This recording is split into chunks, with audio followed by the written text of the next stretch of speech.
धन्यवाद अध्यक्ष महोदय। अध्यक्ष महोदय, वंदे मातरम को केवल साहित्य या राष्ट्रगीत की सीमाओं तक सीमित नहीं किया जा सकता। वंदे मातरम उस महान राष्ट्रीय आंदोलन का उद्घोष है जिस आंदोलन में धर्म, जाति और प्रांत की सीमाओं को लांघकर जिस गीत ने देश को एक सूत्र में बांधने का काम किया था। भारतीय राष्ट्रवाद, आजादी की लड़ाई और भारतीयता के आध्यात्मिक इतिहास में वंदे मातरम का स्थान अद्वितीय है। आज भी जब हम ये गीत गाते हैं तो इस गीत के एक एक अक्षर में हमें देश की मिट्टी की सुगंध आती है। हमें इस गीत के एक एक अक्षर में लाखों शहीदों की तस्वीर दिखाई देती है। हमें इस गीत के एक एक अक्षर में स्वतंत्रता संग्राम की आवाज सुनाई देती है और इस गीत के एक एक अक्षर में आजाद भारत के पिछले 75 साल की गौरव गाथा की गूंज भी सुनाई देती है और भारतवर्ष के स्वर्णिम भविष्य के सपने भी संजोए जाते हैं। वंदे मातरम एक गीत ही नहीं, ये भारत की राष्ट्रीय चेतना जगाने का एक महामंत्र था और इस महामंत्र को देने वाले बंकिम चंद्र चट्टोपाध्याय जी को इसीलिए ऋषि कहा गया है। मैं उनको महर्षि भी कहूंगा। और आज वंदे मातरम देने के 150वीं वर्षगांठ पर मैं ये मांग करूंगा सरकार से कि इसको देने वाले महर्षि, जिनको प्रियंका जी ने महाकवि भी कहा, बंकिम बाबू की प्रतिमा संसद के, लोकतंत्र के इस मंदिर संसद में स्थापित की जाए। सरकार इस पे प्रस्ताव लाए, उसका हम समर्थन करेंगे।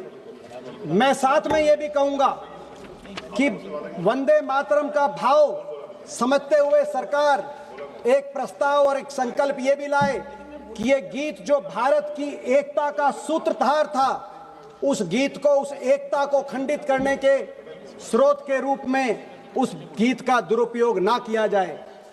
मैं सरकार से मांग करता हूं। वंदे मातरम के 150 साल का अपना वंदे मातरम का एक सफर रहा। 1875 में बंकिम बाबू की कलम से अंकित यह गीत 1896 में गुरुदेव रविंद्रनाथ टैगोर जी द्वारा अखिल भारतीय कांग्रेस कमेटी के कलकत्ता अधिवेशन में पहली बार इसका गायन हुआ। इसी के साथ और तब से और आज तक 125 साल तक इस गीत का निरंतर गायन कांग्रेस पार्टी के अधिवेशनों में और कार्यक्रमों में चलने की परंपरा शुरू हुई, जो आज तक वो परंपरा कायम।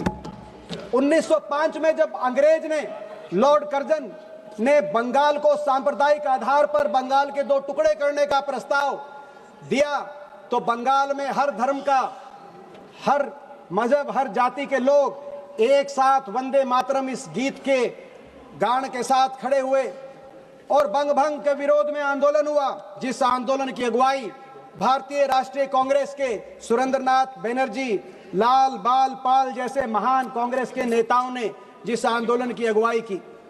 उसके बाद 1907 में देश के दूसरे कोने अविभाजित पंजाब, जो पंजाब हिंदू कुश की पर्वत से और जमुना के तट तक जिस परिवार पंजाब का आकार था, जब उस पंजाब में अंग्रेज की गाज पंजाब के किसान के अधिकारों पे पड़ी तो पगड़ी समाल जट्टा आंदोलन पंजाब में हुआ। जिस पगड़ी समाल जट्टा आंदोलन में पंजाब के एक एक गांव में वंदे मातरम की गूंज फिर सुनाई दी। अंग्रेजों ने बहुत यातनाएं उस आंदोलनकारियों पर ढाई और उस आंदोलन में शहीद भगत सिंह जी के चाचा सरदार अजीत सिंह जी और मेरे स्वयं के परदादा चौधरी मातूराम हुड्डा जी को उस समय काले पानी की सजा अंग्रेजों ने सुलाने का कार्य किया। 1907 के बाद 1908 में खुदीराम बोस जैसे क्रांतिकारी नौजवान ने वंदे मातरम का नारा देते हुए फांसी के फंदे को चूमने का कार्य किया। तो उसके बाद देश के 2 कोनों में, 2 केंद्रों में, लाहौर से लाला लाजपत राय और कलकत्ता से श्री अरबिंदो ने वंदे मातरम नाम से प्रकाशन शुरू किए जिसने राष्ट्रीय चेतना को जगाने का कार्य किया। 1921 में महात्मा गांधी ने जब 1921 में असहयोग आंदोलन का बिगुल बजाया तो देश में लाखों कांग्रेसी वंदे मातरम का नारा देते देते अंग्रेजों की जेलों में गए। धीरे धीरे ये भारतीय राष्ट्रीय कांग्रेस के कार्यक्रमों में गायन करने वाला एक गीत नहीं, देश की आवाज बन चुका था। गांधी जी ने इस गीत के बारे में क्या कहा, मैं पढ़ के बताना चाहूंगा। गांधी जी ने 1915 में लिखा, जब मैं छोटा था मुझे आनंद मठ या उसके अमर लेखक बंकिम के बारे में कुछ नहीं पता था, तब भी वंदे मातरम ने मुझे प्रभावित किया था और जब मैंने इसको पहली बार सुना तो इसने मुझे मंत्रमुग्ध कर दिया था। मैं इसमें सबसे पवित्र राष्ट्रवाद की भावना को पाता हूं। इसी प्रकार से जब पंडित जवाहरलाल नेहरू 1929 में भारतीय राष्ट्रीय कांग्रेस के अध्यक्ष चयनित हुए तो 29 के कांग्रेस के अधिवेशन में उन्होंने अपना भाषण का समापन वंदे मातरम के गायन से किया और उन्होंने चिट्ठी लिखी अधिवेशन की आयोजन समिति को कि हर अधिवेशन का प्रारंभ वंदे मातरम के गीत से किया जाए। 1937 की बहुत बातें हुई। 1937 में भारतीय राष्ट्रीय कांग्रेस ने गुरुदेव रविंद्रनाथ टैगोर जी के प्रस्ताव को हूबहू स्वीकार करते हुए वंदे मातरम को राष्ट्रीय गीत के रूप में स्वीकार किया। लेकिन उसके बाद क्या हुआ? उसके बाद जब कांग्रेस वर्किंग कमेटी ने, केंद्रीय कार्य समिति ने यह प्रस्ताव पारित किया तो अंग्रेजों के महापिट्ठू मुस्लिम लीग के मोहम्मद अली जिन्ना ने इसका विरोध किया और कहा कि कांग्रेस केवल हिंदुओं तक सीमित हो गई है और मुस्लिम विरोधी हो गई है। और जब मोहम्मद अली जिन्ना ने यह कहा तो मोहम्मद अली जिन्ना को मैं रिकॉर्ड पे लाना चाहूंगा। अध्यक्ष महोदय, मोहम्मद अली जिन्ना का मुंह तोड़ जवाब पंडित जवाहरलाल नेहरू ने दिया। 6 अप्रैल 1938 को पंडित जवाहरलाल नेहरू ने जिन्ना को एक करारा पत्र लिखा और कहा, मिस्टर जिन्ना, याद रखिए वंदे मातरम गीत भारतीय राष्ट्रवाद के साथ पिछले 30 साल से अधिक समय से गहराई से जुड़ा हुआ है। इसके साथ अनगिनत बलिदान और भावनाएं जुड़ी हुई हैं।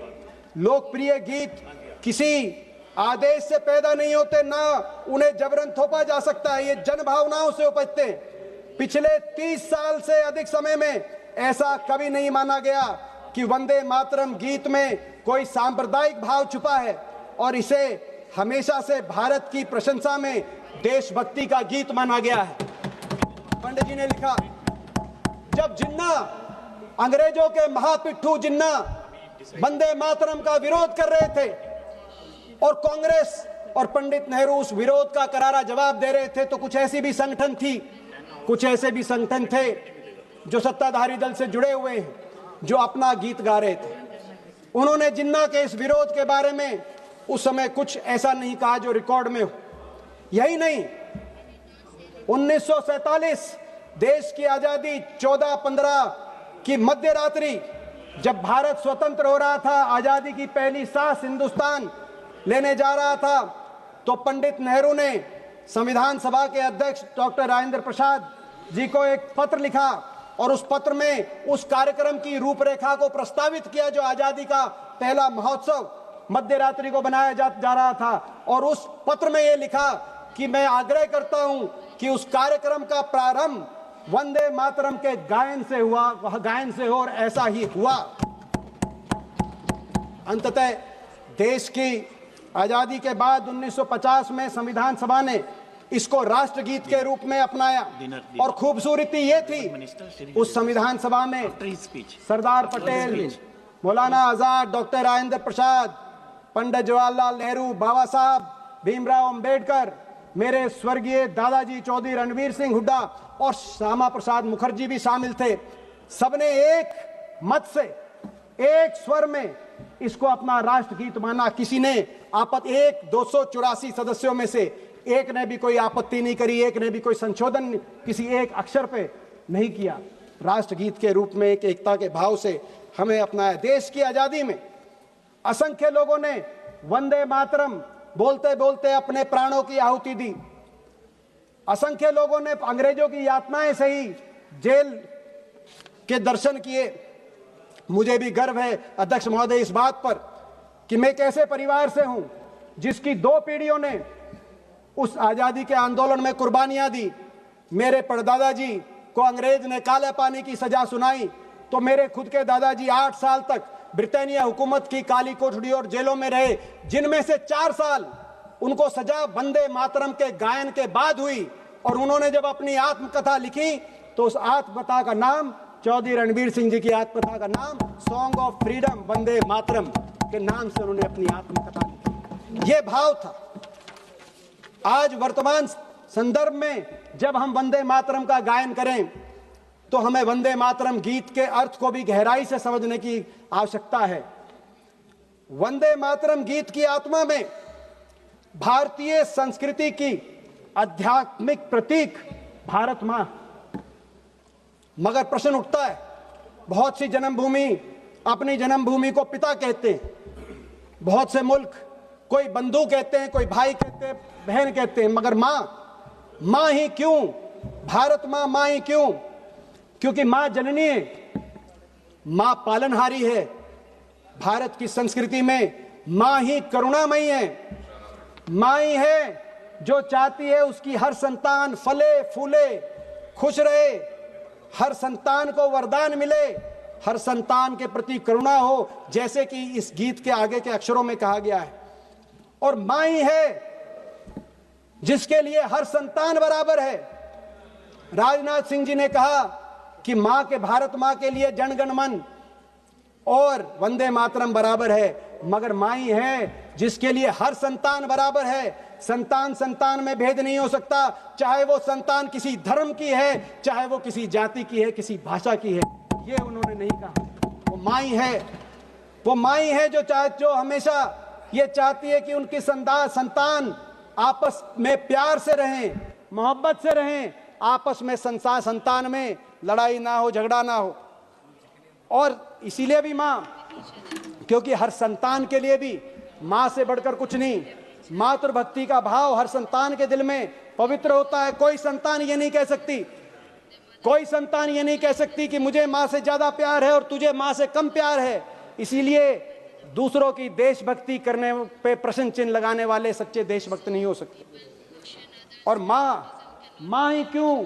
क्योंकि हमारी सृष्टि में और हमारे संस्कारों में मां से बड़ा कोई नहीं हो सकता, मां से बड़ा कोई व्यक्ति नहीं हो सकता, मां से बड़ा कोई संगठन नहीं हो सकता, मां से बड़ी कोई सरकार नहीं हो सकती, मां से बड़ी कोई विचारधारा नहीं हो सकती, और मां से बड़ा कुछ नहीं हो सकता। और भारत मां से बड़ा तो कुछ भी नहीं हो सकता। ये हमारे संस्कार। मां क्यों? क्योंकि मां कभी राजनीति में कोई सच्चा मातृभक्त अपनी मां को अपनी राजनीति का हथियार नहीं बना सकता। इसीलिए मां, वो मातृभक्ति क्या जो राजनीति में अपनी मां को घसीटे। आज मैं देखता हूं तो दुख होता है जब मातृभक्ति की आड़ में वोट भक्ति की लालच दिखाई देती है। आज मैं देखता हूं तो दुख होता है जब राष्ट्रवाद को वोटवाद के लिए प्रयोग करने के प्रयास होते हैं। मातृभक्ति पवित्र होनी चाहिए। अपनी राजनीतिक शक्ति बटोरने के लिए मातृभक्ति का प्रयोग नहीं होना चाहिए। वंदे मातरम, कुछ लोग वंदे मातरम से ज्यादा वंदे मातरम का उच्चारण वंदे वोटरम के लिए करते हैं और कर रहे हैं। आज ये देख रहा है देश। मां इसीलिए भी कि विभिन्नताओं और अनेकताओं से भरा ये देश, इस देश को अगर एकता के एक भाव में कोई कुछ पिरो सकता था तो अपनी माता के लिए जो भाव उत्पन्न हुआ वो पिरो सकता था। और यही कारण था कि आजादी के आंदोलन में देश एक हुआ। अंग्रेजों के फूट डालो, राज करो, डिवाइड एंड रूल, जाति धर्म के आधार पर देश के समाज को तोड़ो और भारत मां को गुलामी की जंजीरों में जकड़े रहो। अंग्रेजों की उस रणनीति को देश ने एक होकर विफल किया। ये एकता का भाव, और यही एकता का भाव बंगाल में बंग भंग के विरोध में जो आंदोलन हुआ उसमें दिखा। और यही एकता का भाव 1950 में जब संविधान सभा ने एक स्वर से एक मत से सबने इसको राष्ट्रगीत के रूप में चुना, यही एकता का भाव दिखा। भारत मां के प्रति जो भाव था और कैसे उसमें सब एक सूत्र में बंधे चले गए। मैं एक उदाहरण देना चाहता हूं अध्यक्ष महोदय। शाहजहांपुर से आए दो दोस्त पंडित राम प्रसाद बिस्मिल और क्रांतिकारी अशफाक उल्लाह खान, दोनों को अंग्रेजों ब्रिटेन हुकूमत ने जब फांसी की सजा सुनाई तो अशफाक उल्लाह खान क्या लिखते हैं, फांसी से लटकने के पहले उनकी कलम क्या लिखती है, उन्होंने लिखा, मैं पढ़ना चाहूंगा। अशफाक उल्लाह खान ने लिखा, जाऊंगा खाली हाथ मगर ये दर्द साथ ही जाएगा, जाने किस दिन हिंदुस्तान आजाद वतन कहलाएगा। बिस्मिल कहते हैं, फिर आऊंगा फिर आकर भारत मां तुझको आजाद कराऊंगा। जी करता है मैं भी कह दूं पर मजहब से बन जाता हूं, मैं मुसलमान हूं, पुनर्जन्म की बात नहीं कर पाता हूं। हां खुदा अगर मिल गया कहीं तो अपनी झोली फैला दूंगा और जन्नत के बदले उससे यहां ही पुनर्जन्म मांगूंगा। कह रहे हैं एक मुस्लिम युग के हृदय में देशभक्ति क्या हिलोरे मार रही थी। वो कह रहे हैं अगर खुदा मिल गया तो पुनर्जन्म की इजाजत नहीं है, लेकिन मैं उससे जाके मांगूंगा और भारत मां की गोदी में पुनर्जन्म की खुदा को जाकर बात कहूंगा। लेकिन फिर भी कुछ लोग विवाद खोजते हैं, नारों में विवाद। कुछ लोग ये नारा इससे अच्छा है, वो नारा इससे अच्छा है। कुछ लोग कहते हैं मैं ये नारा बोलूंगा, कुछ लोग कहते हैं मैं ये नारा बुलवाऊंगा। नारों में तुलना नहीं हो सकती। देशभक्ति की भावना पवित्र है कि नहीं है, किस नारे के पीछे, ये इस बात की चर्चा तो हो सकती है, लेकिन नारे में तुलना और नारों में विवाद से देश का भला नहीं हो सकता। बहुत से नारे आए, भारत माता की जय, ये नारा गूंजा। महात्मा गांधी, पंडित जवाहरलाल नेहरू, सरदार पटेल, कांग्रेस पार्टी और आजादी के आंदोलन की सभाओं में भारत माता की जय का नारा गूंजा। वंदे मातरम, बंकिम चंद्र चटर्जी के कलम से वंदे मातरम आया तो नारा आया जय हिंद का, नेताजी सुभाष चंद्र बोस, आजाद हिंद फौज, हम कैसे भूल जाएं, जय हिंद का नारा आया। हम शहीद आजम भगत सिंह को कैसे भूल जाएं, जिन्होंने इनकलाब जिंदाबाद और हिंदुस्तान जिंदाबाद का नारा दिया। हम कैसे भूल जाएं अजीमुल्लाह खान को, जिन्होंने मादरे वतन हिंदुस्तान जिंदाबाद का नारा दिया। नारे राष्ट्रभक्ति के नारे, भारत माता की वंदना के नारे और इन वंदना के नारों में विवाद, ये देश हित में नहीं है। देश की आजादी के बाद हमने पिक्चर देखी एक आनंद मठ, जहां लता मंगेशकर जी ने वंदे मातरम का गीत गाया, और हमने देश की आजादी की 50वीं सालगिरह पर AR रहमान द्वारा वंदे मातरम, माँ तुझे सलाम, अम्मा तुझे सलाम का गीत भी हमने सुना। कुछ लोग हैं जो इन गीतों के पीछे शब्दों को पकड़ते हैं, लेकिन असली राष्ट्रभक्त वो है जो इनके पीछे सच्ची राष्ट्रभक्ति है कि नहीं है, उस बात को समझने का प्रयत्न करते हैं। अपने दिल में जो राष्ट्रभक्ति का भाव है उसमें पवित्रता लाने का की तप करना, यही मैं समझता हूं कि आज सार्थक बात होगी। देश की आजादी के आंदोलन में जब स्वतंत्रता सेनानी वंदे मातरम का नारा देते थे, पवित्र भाव के साथ देते थे, क्योंकि उस समय वंदे मातरम बोलने पर जेल की चोट मिलती थी, चुनाव की वोट नहीं मिलती थी। आज उस भाव को याद करने की जरूरत है। आज मगर आजाद हिंदुस्तान के 75 वर्ष पे भी मैं कुछ कहना चाहूंगा। आज हम वंदे मातरम का उद्घोष कर रहे हैं तो पिछले 75 वर्ष के आजाद की गौरव गाथा को भी हम याद कर रहे हैं। वंदे मातरम, क्योंकि पिछले 75 वर्ष में हम भारत मां की संतानों ने विंस्टन चर्चिल जैसे उन लोगों को गलत साबित किया जो कहते थे हिंदुस्तान में इतनी अनेकताएं हैं कि टुकड़े टुकड़े हो जाएगा, देश एक नहीं रहेगा। लेकिन पंडित जवाहरलाल नेहरू, बाबा साहब अंबेडकर और सरदार पटेल ने जो देश की नींव रखी, उस नींव पर चलकर देश 75 साल में एक भी रहा। देश ने अपितु अपने में सिक्किम जैसे देश को एक तरफ मिलाया तो गोवा से पुर्तगालियों को भगाने का काम किया। इसीलिए वंदे मातरम। वंदे मातरम इसीलिए कि वंदे मातरम के विरोध करने वाले मोहम्मद अली जिन्ना के पाकिस्तान को दो टुकड़े करके हिंदुस्तान ने दुनिया के भूगोल को बदलने का काम किया। इसीलिए वंदे मातरम, वंदे मातरम इसीलिए आज विश्व की सबसे बड़ी लोकतंत्र अगर कहीं है आज तक के इतिहास में तो भारतवर्ष है। इसीलिए वंदे मातरम, वंदे मातरम देश दुनिया की तीसरी सबसे बड़ी अर्थव्यवस्था। वंदे मातरम देश आजादी के समय 30 करोड़ देशवासियों को बाहर से अनाज आयात करके पेट भरना पड़ता था। उस देश के किसान ने आज 140 करोड़ देशवासियों का पेट भी भरने का काम किया, हमारे गोदामों को भरने का भी काम किया है। इसीलिए वंदे मातरम, वंदे मातरम इसीलिए देश की फौज, जय हिंद की सेना जो दुनिया की सर्वश्रेष्ठ सेना है, उस सेना ने कभी भारत माता का शीश झुकने नहीं दिया। इसीलिए वंदे मातरम, वंदे मातरम हम क्योंकि सबसे प्राचीन सभ्यता है मगर सबसे युवा देश है, ओल्डेस्ट सिविलाइजेशन मगर यंगेस्ट नेशन।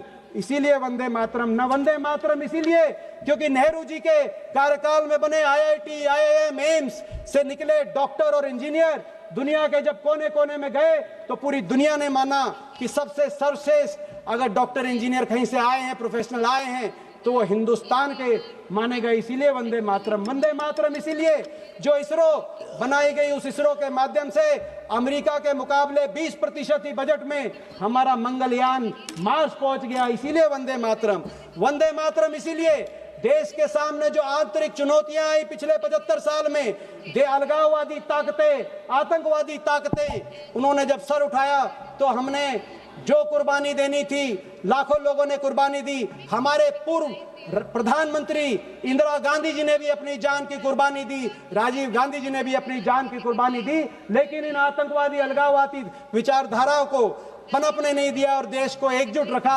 आज भी भारत माता एक है। इसीलिए वंदे मातरम, वंदे मातरम इसीलिए कोई चाहे ना चाहे इस देश को आगे लेके जाने में सबका योगदान था, सबका योगदान है और सबका योगदान रहेगा। भारत माता सबकी थी, भारत माता सबकी है, भारत माता सबकी रहेगी। इसीलिए वंदे मातरम, वंदे मातरम, वंदे मातरम।